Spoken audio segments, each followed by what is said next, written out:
Jalan Haji Ipin merupakan jalan yang terbentang sekitar 850 meter. Jalan tersebut merupakan jalan yang menghubungkan antara Jalan RS Fatmawati menuju Jalan Karangtengah 1. Jalan tersebut adalah jalan yang digunakan oleh masyarakat dari arah Andara menuju arah Lebak Bulus atau sebaliknya. Namun, apakah masyarakat sekitar tahu siapa sosok di balik jalan tersebut atau siapakah Haji Ipin? Mari kita tanya kepada masyarakat sekitar. Haji Ipin, tahu? Enggak. Kenal. Haji Ipin mah kagak kenal. Kalau Haji Ipin mah nggak kenal.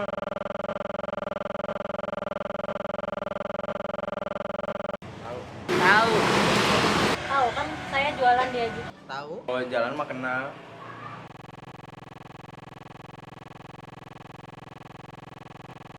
Hei, Sering. Sering kan saya tinggal di Haji pun. tiap hari lewat mah. Sering sih tapi nggak sering-sering banget.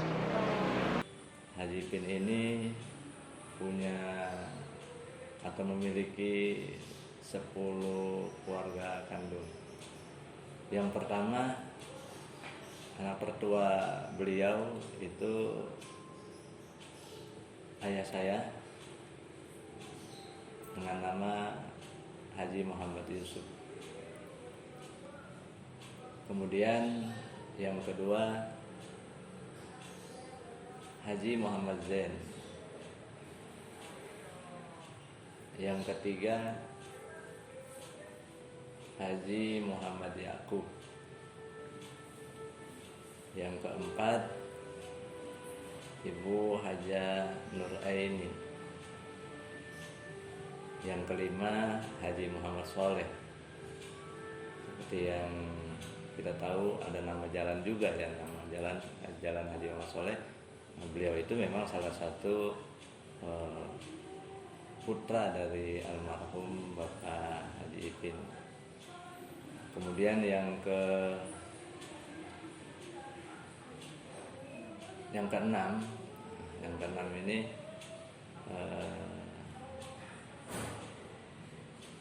Bapak Haji Samsudin. Yang ketujuh Ibu Hajah Rohimah. Yang ke-8 itu Bapak Murodi. Yang ke-9 almarhumah Suryana, lebih dahulu beliau meninggalnya ini. Dan yang ke-10 Ibu Hajah Maswani. Jadi almarhum Bapak Haji Ipin ini memiliki 10 saudara. Artinya memiliki anak ya, anak 10. Nah, adapun saya ini cucu dari anak tertua beliau. Haji Ipin ini punya orang tua ya, namanya Haji Oncing. Orang dulu ada yang menyebutnya Uncing, ada Oncing. Jadi Haji Ipin bin Haji Oncing. Kemudian siapa beliau itu gitu. Beliau ini kalau dilihat dari segi leader formal, kepemimpinan pribadi, beliau adalah salah satu lurah pertama di Pondok Labu. Tidak ada keinginan pribadi almarhum tentunya, itu pertama. Tidak ada keinginan almarhum untuk nama beliau diabadikan sebuah nama jalan. Artinya tentunya ada dorongan-dorongan dari masyarakat yang meminta beliau untuk diabadikan namanya sebagai nama jalan yang sekarang kita kenal Jalan Haji Ipin. Dan sejarah Jalan Haji Ipin ini kalau dilihat dari tahunnya memang sudah cukup lama, memang dari dulu jalan ini sudah ada, walaupun tidak sebesar sekarang, gitu kan.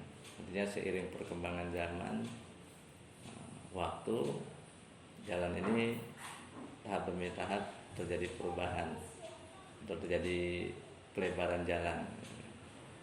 Yang pada awalnya jalan Haji Ipin ini bisa dibilang jalan setapak lah.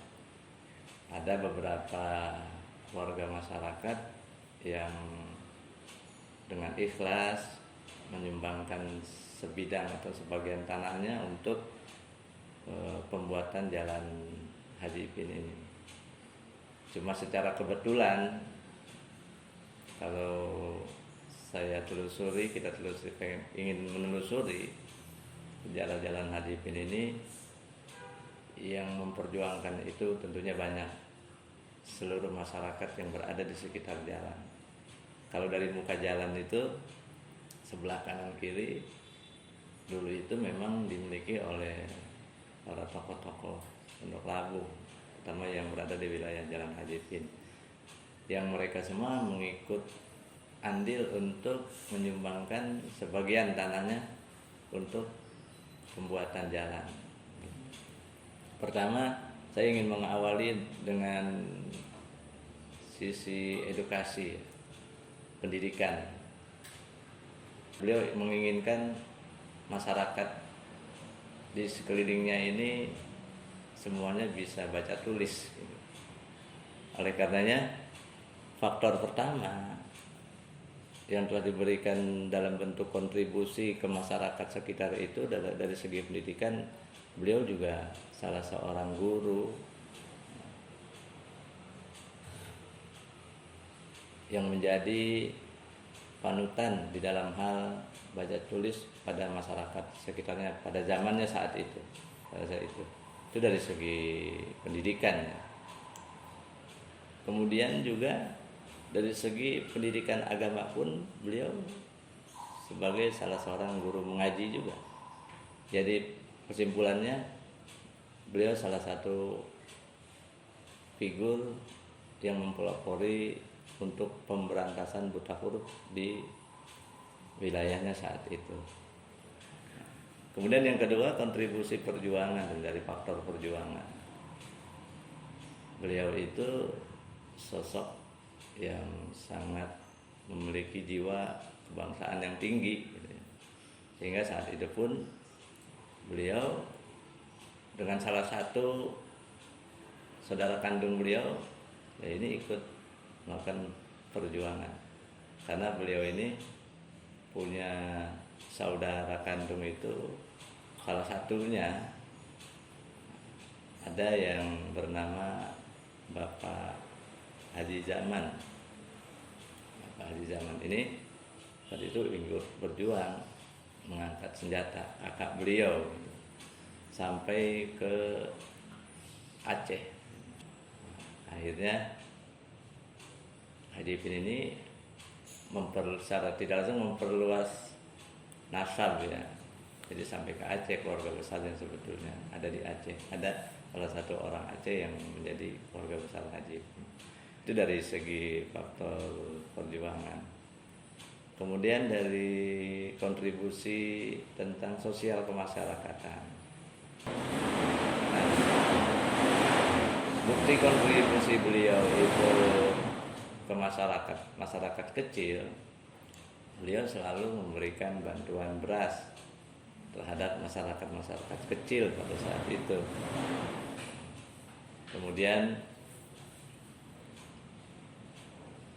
memberikan bantuan dalam bentuk hewan ternak. Kalau di Betawi dulu kalau acara-acara tuh yang ditokohkan tuh biasanya memberikan sumbangan dalam bentuk sapi atau kerbau untuk disembelih. Ya, kalau dalam bahasa sekarang mungkin untuk acara-acara peringatan hari-hari besar Islam. Kemudian dari sisi perkebunan, karena dulu Pondok Labu juga wilayahnya masih memiliki 3 aset ya, perkebunan, pertanian, dan persawahan. Jadi dari 3 sumber aset itu Haji Ipin ini memiliki sebidang tanah yang cukup luas, dan akhirnya beliau ini di samping memberikan kontribusi hasilnya juga memperkerjakan orang-orang sini yang ikut membantu diperkerjakan. Artinya ingin meningkatkan taraf hidup ekonomi masyarakat di sekelilingnya pada saat itu dengan mengandalkan lahan dalam bentuk perkebunan, pertanian dan persawahan. Kemudian dari sisi faktor kedekatan beliau dengan tokoh-tokoh agama, karena beliau tidak bisa berdiri sendiri saat itu, beliau pun sudah melakukan pendekatan dengan tokoh-tokoh agama saat itu. Oleh karenanya, di antara bukti bahwa beliau itu memiliki kedekatan dengan para tokoh-tokoh agama, dalam hal ini para ulama, ya, ini di antara aset yang nyata ini adanya Masjid At-Taqwa ini salah satu bukti bahwa Haji Ipin ini memang sangat dekat dengan para tokoh-tokoh agama, dan beliau juga berguru dengan para ulama-ulama yang akhirnya sebagai bentuk ketakwaan beliau menginfakkan atau mewakafkan sebidang tanah untuk didirikan menjadi musola saat itu ya. Saat itu musola. Karena dulu masjid itu hanya satu, yaitu Masjid Jamin Ani. Akhirnya sekarang diperluas oleh turunan-turunan beliau, anak-anak beliau yang tadinya musola diperluas lagi menjadi masjid. Ini tidak lepas dari jasa Haji Ipin ini dalam urusan agama. Tentunya kedekatan beliau dengan ulama-ulama itu membuahkan satu hasil yang sampai saat ini masih dirasakan oleh masyarakat sekitar, bisa mempergunakan sarana ibadah yang memang disediakan oleh beliau.